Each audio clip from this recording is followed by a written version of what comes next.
Well, good afternoon. Thank you again. I acknowledge our elders, our prayers, and as we come to a close, I want to take this opportunity to thank the many contributors to We Rise. Our conference has touched many, many people across our country, and we want to acknowledge the Saskatchewan Polytech, USask, SIIT, Cameco, Connectar, the City of Saskatoon, Orono, McKercher, First Nations University, Blue Cross, and the Saskatchewan Human Rights Commission, and SaskTel, and of course the FSIN. Thank you all for your contributions. Without that, we couldn't put on such an event. My my closing thoughts, I guess, after listening, to the speakers and my discussions with some of our families. I had a conversation this morning with Carol Wolf. Of course, she's been with us for a long time at FSIN. And when we talk about, the action that's needed, she brought up some interesting comments and questions, and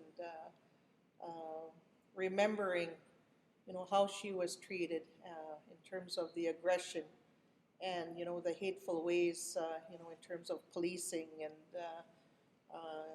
that being an injustice all in itself. So we talked about, how can we change? What has changed now because of the statements, because of the awareness, and what is it that we hope to change for the future? I guess that was the question, the conversation this morning. And really, we believe that there needs to be, better communication right across the board. We talked about the, Dene, Soro, Su, Cree, the languages, and of course we know that, the abilities of some, they may not be able to hear or speak, and we need that interpretation. So we need to see more investments, that are more friendly and supportive. We need to see, the accommodation happen so that, the communications can be, a priority. And in the way the authorities policing, the way they communicate with our people. Far too long we've heard the aggression. Far too long we've heard the, that authoritarian approach to our people. And, we talked about cultural sensitivity training. How can we develop training and curriculum in a way that's going to promote the empathy, promote the feeling, and promote a better attitude, in terms of, human to human. Because we have, as First Nations, as Indigenous women and girls, and when you look at our experiences, the dark history, 150 years of oppression, this justice system has never worked for us. Our people believe in restorative justice. But the first thing, in order for us to go through or down that path, is to admit. Now, in some ways, the admission has happened, but in a lot of ways, it hasn't. So I think, as a reality strikes, once you admit, then healing can come, then change can come. So it's that commitment. And, as FSIN, the Women's Commission, we know and understand our people. We live in our communities each and every day. The attitudes of policing, that has to change. And, I, as a leader, I have to cleanse myself.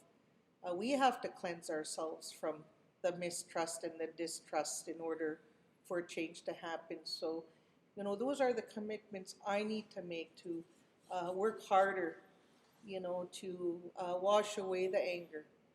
So I guess that really points back to that grade table within our home, within our home, within our communities, that table where we teach our grandchildren. And, it's this time of COVID, everything has a silver lining, but my personal story is that, I've missed some of that time as a leader and as a servant of the people. Um, I've had that time to go back to that table and talk about what's important, the beliefs, the values, the customs, the traditions, the oral tradition. We need to revitalize that more and more each and every day. It has to be a way of life and not just an every now and again thing. It's something. We talk about the good things that are happening throughout our communities, and I want to point to, uh, the teachings, Sturgeon Lake, the birthing center, right from the beginnings. A new beginning for our young ones, the babies that come into our lives.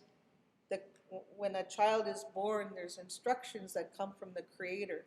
Those are the teachings that are being relearned. They're already there.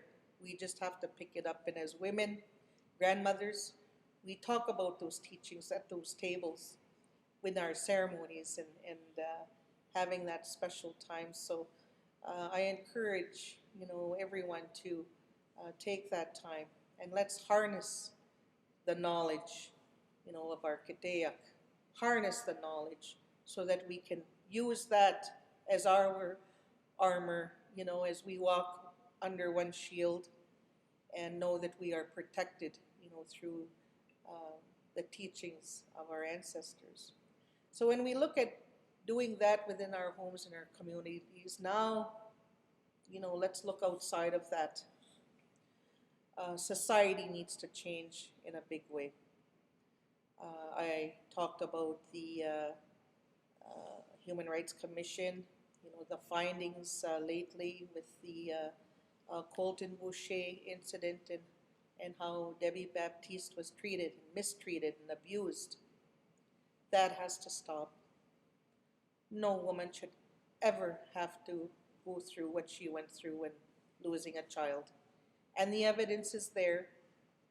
And, it is our hope and our prayers that through her strength, incredible strength, and she gives voice to so many, that will change. And a zero tolerance. We're calling for a zero tolerance for that kind of behavior by police. And but we need to define that. What does that mean?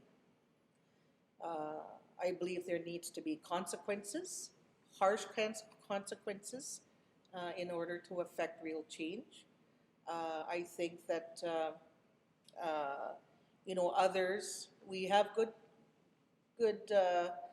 some good relationships with our CMP and city police or territorial policing, but I think we need to call on you, the people that know and understand and have the love, and that really, we call on you to help put an end to that mistreatment. And when you see it, do something about it. Say something. When we turn a blind eye, you become a part of it. So that's, I think we really have to, take a look within and, be a part of the change that needs to come. I think that we have come a ways from where we were before, but we have a long way to go. Whether, Saskatchewan, our region is really focusing on those calls to justice. We're calling for more oversight on policing, more than the Public Complaints Commission. It's been there for 30 years, and I want to also acknowledge the men in terms of, healing and with so many with First Nations being overrepresented in terms of, incarcerations. We need to address Why is it like at this moment with women in prison in our region? Why is there 67% women in prison um, that are waiting on remand? You know, look at what's going on. Their whole lives have been disrupted, and that's just not the answer to throw our people in jail. You look at their children at home. You know, the disruption in their home, in their community, and what it does to their jobs, and it's we really need to tear down that whole justice system and rebuild it. I think there's no way around it. You know, our people long ago, we didn't throw our people in cages as Indian people. And yes, there were consequences, you know, and we restored, you know, it was, you know, about healing, it was about forgiving, it was about reconciliation. But we have none of that in this system. You look at Marilyn Squirrel, you look at the no release plans. Our women hitchhiking out of Pine Grove, but you sure get a plane ride there when it's time to go to jail. So those things need to change for our women. You look at our legal aid system, pleading out, swinging door back and forth. Our women are young girls with little families, little babies, little children, their mothers going into the prison because they can't afford a good lawyer or a lawyer that will take the time to give them proper representation. That has to change. And I know there's, you know, legal aid where our legal aid, they've been, there's some good, I guess, in some good examples, but for the most part, it's not. Plead out, plead out. And what do you end up with? A criminal record. What do you need to have a job? You need your a clean criminal record, a great trawl, and a license. And you know, we talk about poverty. So really, our women are being punished for being poor. We got to put an end to that. So when we look at justice and what we talk about rehabilitation, are we really being rehabilitated within the system? I think it was a year or so ago when the correctional centers were trying to stop smudging from happening. I mean, my goodness, trying to stop us from praying again. You know, it's just simply wrong, my friends. And those are the things, when we talk about we rise, we have to rise up out of that suffering. You know, we need to rebuild. We need to offer solutions, we need to offer conclusions, and we need to be taken seriously when it comes to making change in this world for the greater good. You know, we talk about equality, and I'm just talking about justice right now as it is. I think there has to be harsher penalties for anyone who discriminates, especially in a position of trust and power and authority.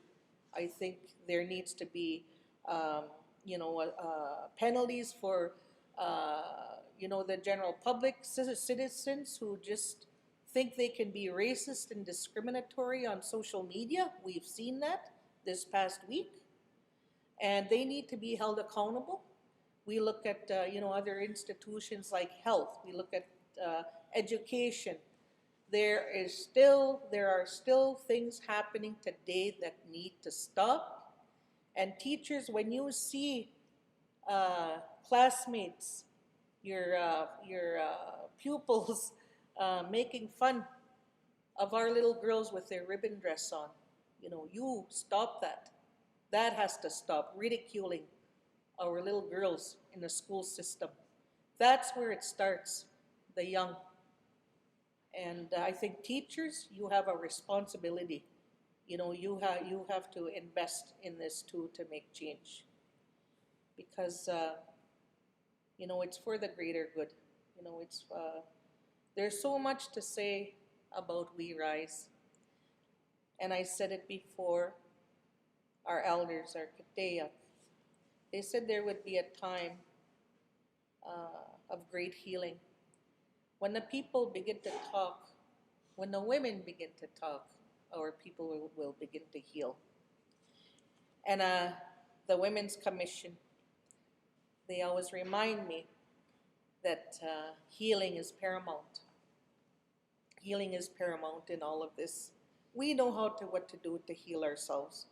But as we look at, the action, the plans, we need to ensure that the valuable resources are there in the community so they can do the work. There are so many harms that have been done, so many that are wounded in so many different ways. But we do have answers to, what needs to be done for healing to happen, true healing. We want a better life for our children. We want a better life for the ones unborn. And as servants for the people, as we move forward in all the areas, I want to acknowledge all the families,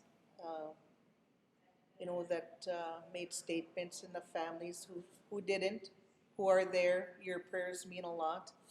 And we will move forward again, and we will rise, and we'll rise to meet a better day. So with that, I think that, this virtual conference has been a challenge. It's our first kick at the can, but we will rise up there. There's a lot to learn and a lot to know, and we're going to get it right. So with that, thank you for your patience and tolerance, and take care and traveling mercies.